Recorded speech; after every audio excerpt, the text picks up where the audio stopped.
Hello, everyone. I'm Brian Sethurst in Los Angeles, and And I'm Alison Norrington in London, and welcome to the Story Hour. be sure to like us, subscribe, and if you want to know when the next episode is, hit that bell, and please feel free to comment below. You can even suggest guests. The Story Hour sits at the intersection of storytelling and technology. We bring you the story behind the stories, how it's written, how it's produced, how it's distributed, and even the personal stories behind the storytellers themselves. We talk to the master writers, producers, directors, authors, and technologists, covering it all from film and television to literature, virtual and augmented reality, and more, as well as the innovations in production, technology, and distribution that are changing the how of storytelling. Our guest today was one of the first employees at NextVR, which was acquired by Apple, a virtual reality company focused on live entertainment across music and sports. While there, she led the launch of the company's mobile app, drove social media strategy, and worked closely with partners Oculus and the NBA. She's spoken at industry conferences such as Games Developers Conference, Comic-Con, Slush, World News Media Congress, Broadway Con, and has been featured by USA Today, Voices of VR, and Yahoo Tech. She's the co-founder of Big Tiny Sound, a TikTok sponsorship marketplace working with major music labels and independent artists. We are thrilled to welcome Helen Situ. Hello, Helen. Hi, Brian. Hi, Allison. Thank you. Hey Helen, how are you? Very good. How are you? You're good, Good. thank We are you. so happy to have you today. You and I go not too far We back, go but way far back. in the world of virtual reality. We go way back, Way back.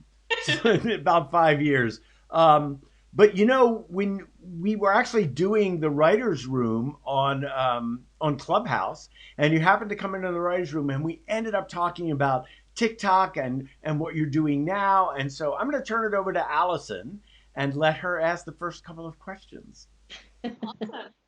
Well, firstly, Helen, thank you for joining us. I'd love you to tell us what Big Tiny Sound is and how it came to be here. Yeah, so Big Tiny Sound is a marketplace for connecting creators with music labels and independent artists and also some brands. And so we primarily work with independent artists and major labels. And I think it sort of came about because I got really interested in TikTok in 2019.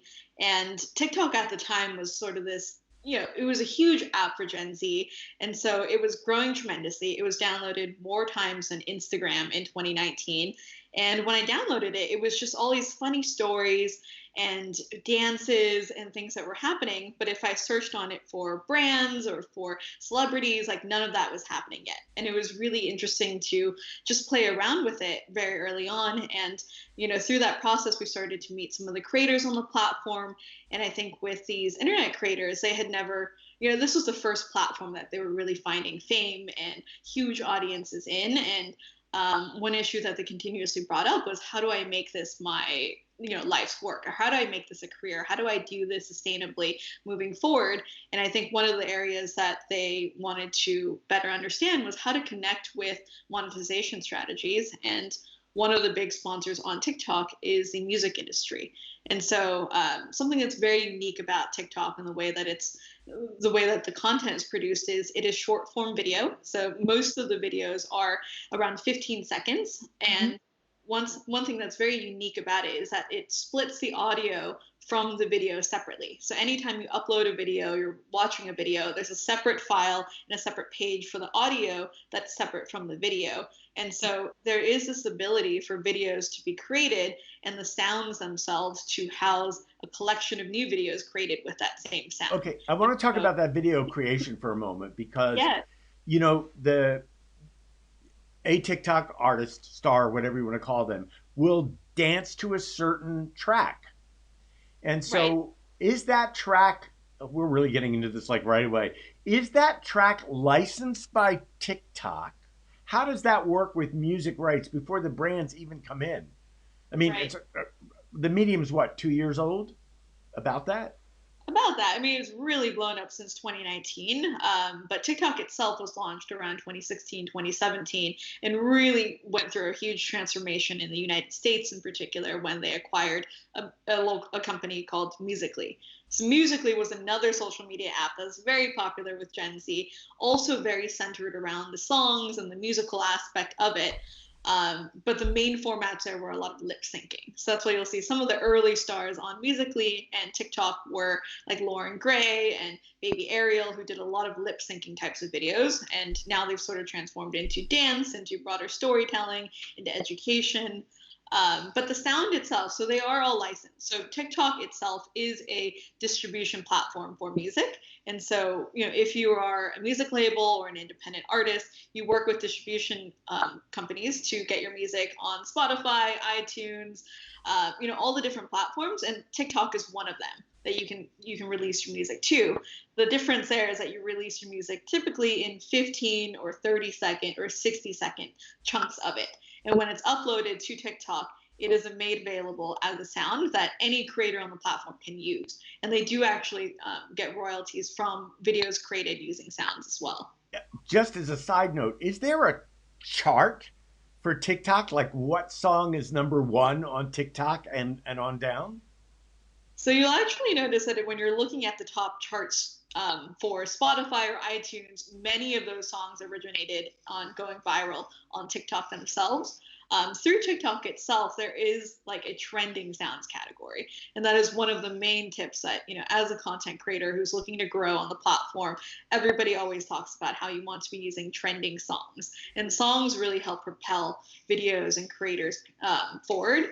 And, I think kind of going back to Allison's earlier question, why we got really interested in it is also, I've always loved music and, started to see more and more stories where TikTok was kind of a footnote in the story. But if you went on TikTok, you realize there's a huge sensation where, Lil Nas X and Lizzo are huge artists that were blowing up out of sort of nowhere, it seemed like. But suddenly they were on the Billboard charts. They were having platinum records. They were winning Grammys. And part of the story of why they blew up was happening on TikTok. And yet there was at that time still no brands, no celebrities. And so it was kind of this app that we knew younger kids loved and used. And yet it was making a hugely outsized impact on the music industry. And so we reached out to, some folks we knew in the music industry. And I think, especially if we fast forward to today, I think that a lot of the music industry thinks of TikTok as equivalent to music marketing right now, especially in a world where you're not, there's just so few other opportunities for people to discover new music and dive so deeply into an artist or a song.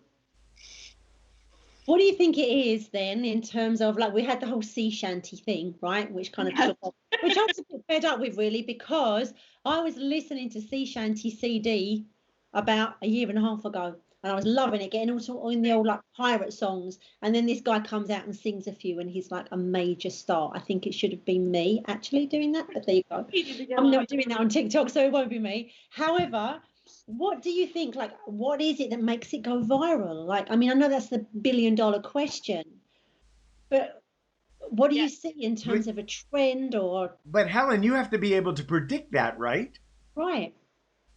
We are working closely with them. And I think, what's really interesting about why some songs go viral over others is some of them, a lot of the time. So I guess if we take a step back, like one of the things that's really unique about TikTok content is that everything is sort of made into this meme format. Meme in the sense that it's very short, it's very repeatable, it's very punchy, and it can spread extremely quickly. And so with sounds, I think, with sounds as they come out on the platform, some of them will have skits done to them. Some of them will have, dances created to them. And I think something that's really unique about the content on TikTok is that a lot of the content can also be repeated over and over. I think on other platforms, on YouTube or on Instagram, you would never look at another creator, love their work, and then try to emulate the exact same pose exact same place or the exact same format of the entire video. Whereas on TikTok, that's a huge part of the culture, is that when things start to work and resonate with the audience on TikTok,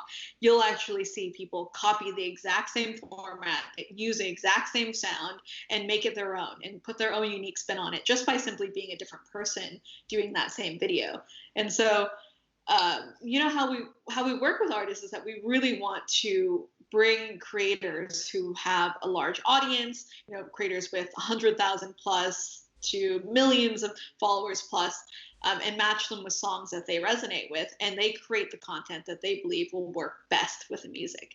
And sometimes, you know, that can be a skit. You know, one of our best songs that we've had come out was from an artist called YFN Lucci called Wet, and it was an open campaign. You know, this artist came to us looking for some promotion on TikTok and looking to get it into the platform, and we had a creator who created this entire skit where he was finding out that his girlfriend was cheating on him while he was playing video games. And there's no audio in this video. You know, this is like a 30-second video of him with text over the video going through a skit where it ends with, like, there's a part two. You know, it ends on a cliffhanger. And I think that that's something that we see a lot on TikTok as well, as this sort of serialized episodic type of content where it, you know, it might say like for part two, or let me know if you want a part two at the end, or it might just leave you at a cliffhanger where obviously there's no conclusion. You know? So now we're talking about TikTok as a, well, we are the Story Hour, but now we're talking about TikTok as a storytelling medium. So you're really talking about episodic? Yeah. I mean, that was a really great example where I think he ended up having like 3 or 4 different parts to this saga, and they were all using the same song, you know, and it was a format that, you know, the production value, it's him in his bedroom wearing a headset, like, you know, facing a screen where he's pretending to play video games with text over the top, just saying, like, you know, going through a skit of what it would be like for him to realize that his girlfriend is cheating on him with his best friend. And the whole time, all the audio is just the music that we had worked with the artist on getting into TikTok. And so if you can imagine it, a lot of the storytelling is also to the backdrop of music. And so people use text overlays in order to simulate like a script or dialogue going back and forth. What is... Am I losing you? What is the output? In other words, so now there are certain TikTok artists, and this is like a full-time job, right? Do they put content out once a day? And how do you decide which artists, which TikTok artists you're going to match? How does that work? Yeah, so I think there's 2 categories. So there are artists whom we work with their teams or independent labels, the music labels, and then there are TikTok creators. And so just to clarify, you're talking about how do we match creators with... Yes, I am. Sorry. Okay. Yeah. So we typically... This Gen Z lingo eludes me sometimes. And there's a lot of lingo out there. It's totally understandable. But how we match them up is, you know, through our platform, we work with over 2,000 creators, and creators can apply, or we reach out to them. And typically they have audiences of 100,000 followers plus, and are mostly in the United States and other English-speaking countries like the UK, Australia. We also work with a number of creators across Europe and Asia as well. But essentially, once they're approved, we categorize them into certain categories, whether it's, you know, they're primarily dancers, or, you know, comedy and skits, beauty and fashion, family creators. And essentially, once we're on the platform, our partners and our sponsors at the music labels and independent artist teams can basically set up a campaign incredibly scalably, very quickly, by inputting, you know, the budget, what sort of size of a creator they're looking for, and what type of creator. And then they can also attach instructions to that if they want to, or they can leave it open, because one of the unique things about our campaigns is that everything is performance based. So we do everything on a guaranteed CPM. Because there can be, you know, quite a delta between number of views that a creator gets on TikTok, just because of the way that the distribution works, which I can also explain a little bit more about that. One sec. But when referring to distribution, I'm sorry, Allison, my brain is like on... Go for it. So Both of you are going to be downloading TikTok, spending hours on it later. I guarantee you. I actually do spend hours on it, and I don't even know like half the time. It's well, addictive. Allison and I are going to do a dance challenge on TikTok once we figure it out. Yes. And you can match us with an artist. But the thing is, I've also noticed that there are these TikTok compilations that show up on YouTube or show up on Instagram, like briefly. So it's not just the CPM you're getting. You get a guarantee on TikTok, but then it also goes across other platforms, and you don't monetize the other platforms, but it only serves for greater distribution. I mean, those are organic uses of it. I think that apart from what we do in terms of our campaigns at Big Tiny Sound, I think that um, short format videos that are incredibly dense and like 15 to 30 seconds long, very punchy, very interesting, exciting to watch, like that can easily go on other platforms. So you do see a lot of YouTube videos where they are compilations and sort of roundups of best trends or certain people's content so that you can watch all of them in one place. Yeah, those do happen. Those are outside of what we work on, but I think that short form video content with great audio and that is done really succinctly definitely has a home elsewhere on the internet. And especially now you can see with every platform coming out with their own sort of version. Like I think Snapchat pioneered stories, which were these ephemeral videos that you shot, without a lot of care throughout your day, and you could share them with the world, got copied across every platform. Now you have that feature on Instagram, on Facebook, LinkedIn, Twitter, everywhere. I feel like the idea around short form video is also starting to go everywhere again now through, YouTube Shorts, through Instagram Reels. TikTok still has a very unique culture around the way that videos are created and distributed, which I think sets it apart. But I think the format of short form videos is definitely spreading again after we saw Vine get shut down years ago. But that was one of my favorite platforms, and so it only makes sense that I'm now obsessed with TikTok again. Of course it does. In terms of the storytelling element, like the episodic nature is definitely something that I can see gets people hooked. I was watching a TikTok video the other day of a girl who was trying to like wax the hairs out of her nostrils. That's the thing now, right? And she waxed one nostril and then she did the other, and she went to pull one out and she'd done it on like a Q-tip. So the stick came away. Was it sugaring or is it just wax? Yeah, it was like that, right? So she pulls it away, but it all stays up her nose, and the stick of the Q-tip came away, but the thing stayed.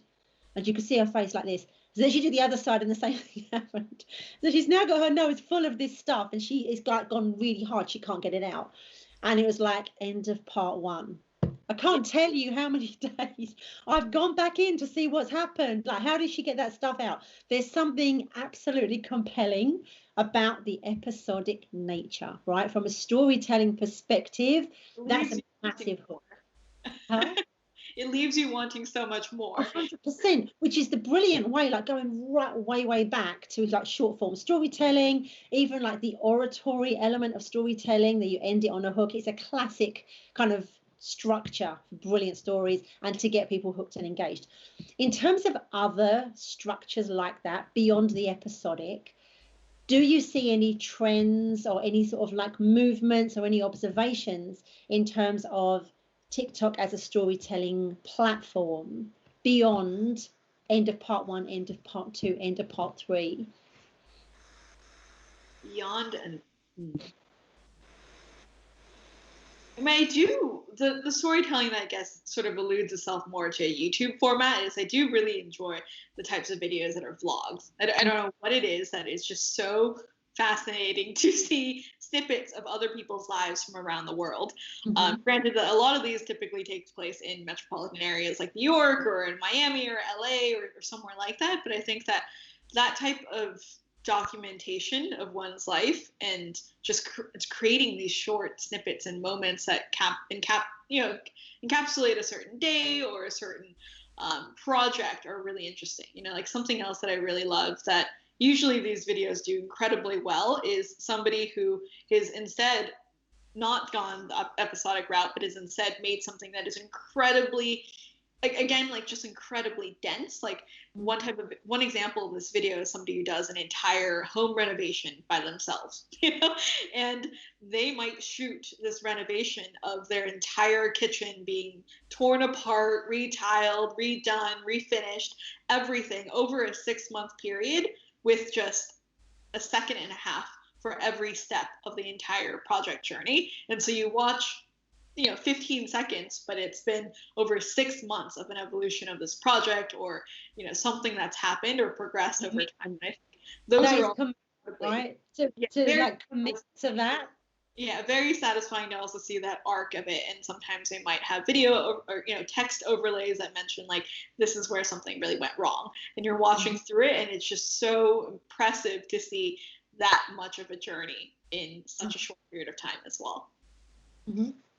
I think that these, I've noticed that the creators, they actually are the story, because depending upon how they define themselves on TikTok, whatever that TikTok personality is, they become the main character. So it kind of does become kind of over time, each builds. It is a story into itself, especially the family stories, because you watch the kids interact with the parents, or and so you begin to get a feeling of this like modern sitcom family that's a TikTok family. So Right. I didn't think of that until you were just talking about this, but yes, they become the main character in driving this story. And obviously you're either entertained or you're identifying with the character that they're playing.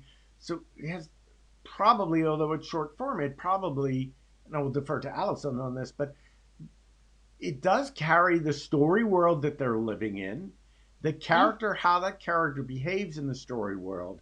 And instead of maybe reacting to other characters, they're making the audience the other character. And so they're playing to me. And so I feel now, because they're playing to me, that I'm part of the story. Does that make sense? That makes a lot of sense, and I think that's so interesting that you call that sort of the modern family sitcom, because as you say that, my brain's going in all these different directions and thinking about the fact that you're right in terms of the storytelling arc. There's a larger arc over the entire profile as well. Like I've been talking to a lot of creators and listening into a lot of creator clubs and conversations on Clubhouse as well recently. And I think, whenever they do the open Q&A section of a panel, somebody inevitably always asks, like, do I delete my old videos? Like, do I, if they didn't do very well and I'm just trying to make it as a content creator, like, should I delete them? And they always say, no, don't delete them. Because the life of a video doesn't end when, after a couple of days. Like, it can suddenly find viralities down the line, or at the very least, I think that people really love getting invested in a creator's journey, in their story, in their content, and then wanting to go back and learn more about them. Sort of like if you come across a topic, you're intrigued by it, you want to go to the Wikipedia. You go to the Wikipedia, you start reading around, you click in, you go a little bit deeper on all these different levels of, what is the history? What is this related to? And I think you kind of do that with creators that you really I think resonate so with as too. well. And I think you witness their growth over time as well. So that Yeah, and like if you go back to the early videos, it's just human beingness. Oh, look, they weren't as good as they are now, but let's watch how they got there. But that's a fundamental element of storytelling, isn't it? Right? That it feels like quite a passive experience, but we're actually working really hard in our brains. We're measuring what would we do in that situation. Like this one couple I've been following, they've got a ghost in their house, right? Or apparently they've got a ghost in their house. I don't know if it's true, but we're always assessing with any story, like how would we fit into that? What would we do? Would we make different decisions? And I think that's, like Brian said, like just a humane behavior thing, that it feels passive. It's not. And we can never, if we lived to 100, we could never have all of the experiences that we want to have. So there's something as well about that nature of watching other people's lives, and the fact that it's such a few seconds as well, right? That it's not going to take a ton of time. So there's something about like jumping into people's lives, seeing how they react to stuff, seeing how they interact with their families, their friends, their circumstances, like on a very fundamental, basic level. that is what we are about. Like, not as storytellers even, but just as human beings, right? That's storytelling right there. Well, we are not a short form video. And so what we do is specific segments. So when we come back, there are a couple things. You wanted to talk about distribution. We want to talk about distribution. I'd like to talk about the cultural impact over time and where you see this going, because there's always a new disruptive platform. Could be Clubhouse for now. Who knows? But we'll be back. We'll all be wearing the same clothes, even though it will be next week because, it's COVID. We don't go anywhere. So we just, Allison hasn't told you she's actually in pajama bottoms. But we'll see you next week. Thanks, Helen. We'll see you next week.